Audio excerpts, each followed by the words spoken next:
My name is Faulkner. I joined the Nigerian Medical Service about 4 years ago, partly because I'd always been interested in the problems of colonial medicine, and partly, well, I suppose I was attracted by the idea of a new and active life in a developing country. My first introduction to Nigeria was through Lagos, the capital. It's here that the medical headquarters are situated, and here that I met the Director of Medical Services before the beginning of my first tour. The DMS, Dr. Manua, explained the system of decentralization from his headquarters through the regional offices to the districts. In the districts, the ultimate responsibility for the hospital and rural health work rests with the district medical officer, an assignment of considerable variety and interest. Dr. Langdon, as a single man, was going to take over a field unit in the Northern Territories. He would be completely mobile and would cover vast distances in the treatment and reduction of epidemics, mass surveys, and research work. My job was to be in the south, as medical officer centered on Calabar in the Creeks district, an area of approximately 4,800 square miles.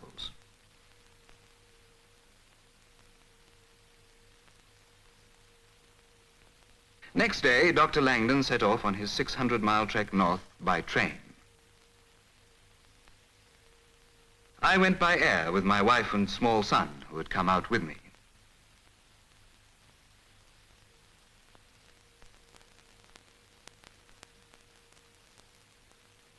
Calabar is the name both of a town and a medical area. The focal point of my work is the General Hospital, St. Margaret's. There are also 5 smaller ancillary hospitals, including units for maternity cases and infectious diseases, and 7 outpatient dispensaries scattered throughout the area.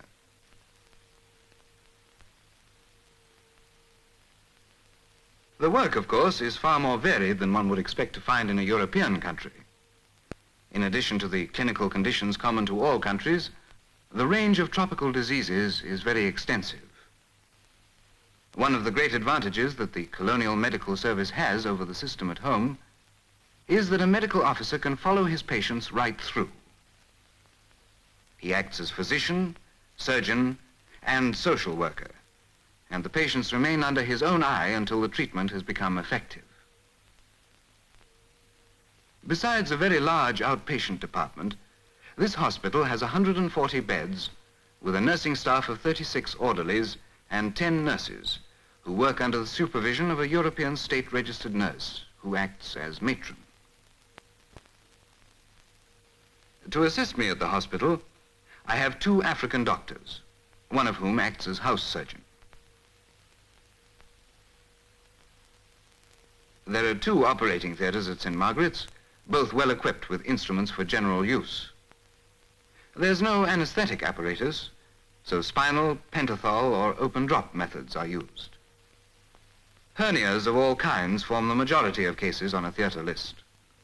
The surgical conditions common at home, such as appendicitis and so on, are rare in this part of Africa. The old tales about West Africa being the white man's grave have long since been exploded. We find the climate of Calabar somewhat trying in the wet season, but on the whole, all 3 of us keep remarkably fit. Our house is airy, pleasant, and well equipped. And we're supplied with homes, by the way, and at a fixed rent. There is plenty of domestic help, and this alone makes housekeeping much easier for my wife than at home. As for my son, Jonathan, he has different pets, but that's about all. When he's old enough, we shall have to send him back to England for his schooling. Still, that won't be for some time.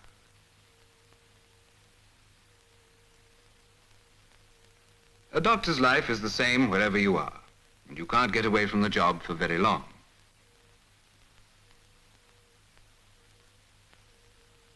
It was a call from the sanitary inspector to say that there was a suspected outbreak of cerebrospinal meningitis at a village called Big Kwa. This is normally a job for the medical officer of health, but as he was already up country, I was asked to call in and pick him up en route.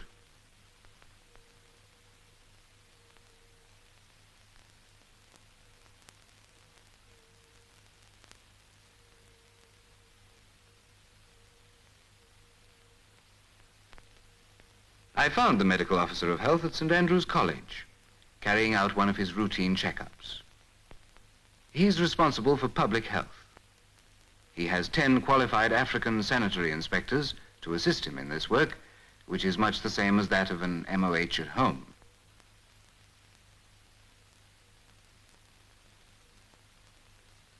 Fortunately, the center of the reported outbreak was accessible by car, and not, as frequently happens, miles out in the bush. As soon as we arrived at Big Kwa, we met the chief of the village and learnt from him the extent of the outbreak. The district commissioner had already arrived to give what assistance he could. The conditions in Nigeria are still similar to that of Europe 100 years ago, when community-wide diseases took their toll of the population. A great number of these people have already been rendered anemic by hookworm and malaria. Their resistance is therefore so low that an outbreak soon reaches epidemic proportions. These epidemics usually occur in the dry season, about Christmas time, the infection being dust-borne. Through the district commissioner, we commandeered a suitable building for use as an emergency hospital, and also made arrangements for the sick to be brought in straight away from the surrounding area. At the same time, we sent a telegram to regional headquarters at Enugu, asking for the help of the nearest mobile field unit.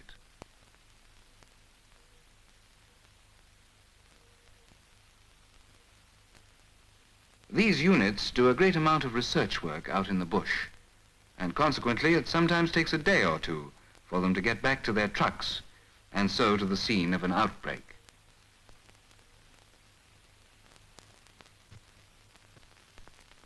Meanwhile, back at Big Kwa, we tackled the epidemic to the best of our ability until the field unit could arrive and take over. As no trained assistance could be spared from Calabar, we had to enlist the aid of the villagers. The treatment of cerebrospinal meningitis consists fundamentally of giving sulfonaride drugs. Working as we were, short-staffed and practically single-handed, we were, frankly, very grateful when the field unit arrived sooner than we had expected. I was delighted to meet up again with Dr. Langdon, whom I hadn't seen since my departure from Lagos. Dr. Langdon, with the help of his trained staff, soon had everything in hand, leaving Dr. Freeman and myself free to return to our normal duties.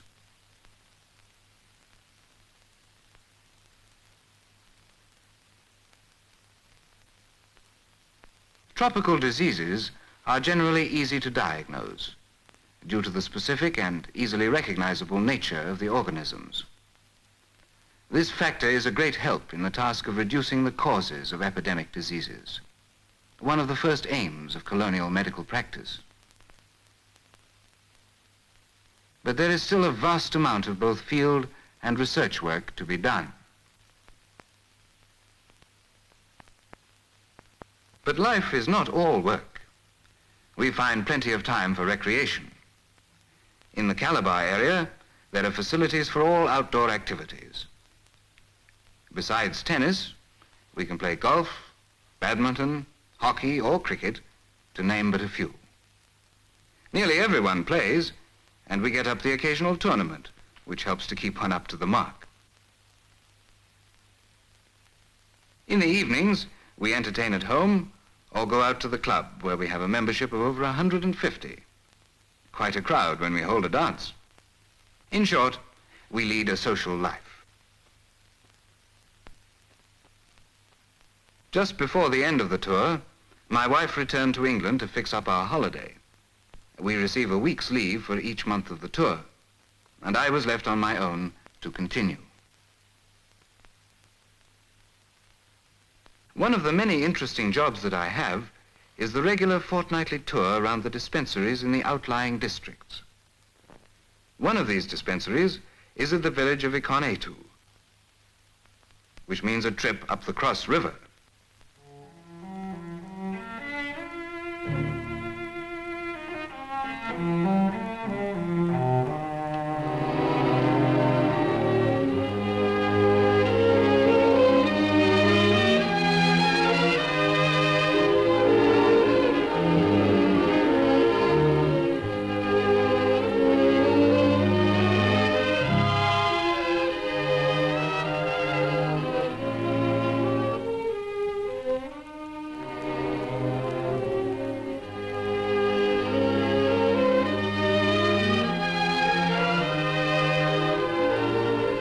on occasions like these that one realizes how vast this country is. Almost as large as the whole of Western Europe, with more tribal communities than there are countries. But for me, the river trip is never long enough. And though the country is still pleasant, the dusty, sandy roads are very trying.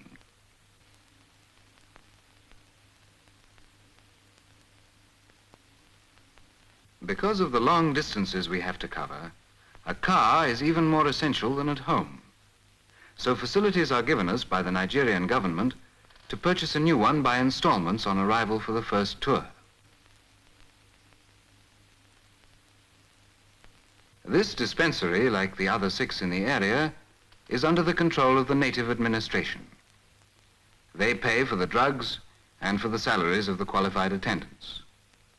The dispensaries are for the treatment of minor complaints, ulcers, wounds, scabies, and so on. I inspect the more serious cases, and if necessary, I bring them back to the hospital at Calabar for further treatment. The prejudice against medicine and surgery is disappearing among the Africans, and the desire for European treatment has now outstripped supply. An 18-month tour under these circumstances passes quickly. And the long leaves granted to the personnel of the Colonial Medical Service are well suited for those who wish to increase their already extended knowledge by postgraduate or refresher courses. I have done 3 tours now, and I shall be back for my 4th.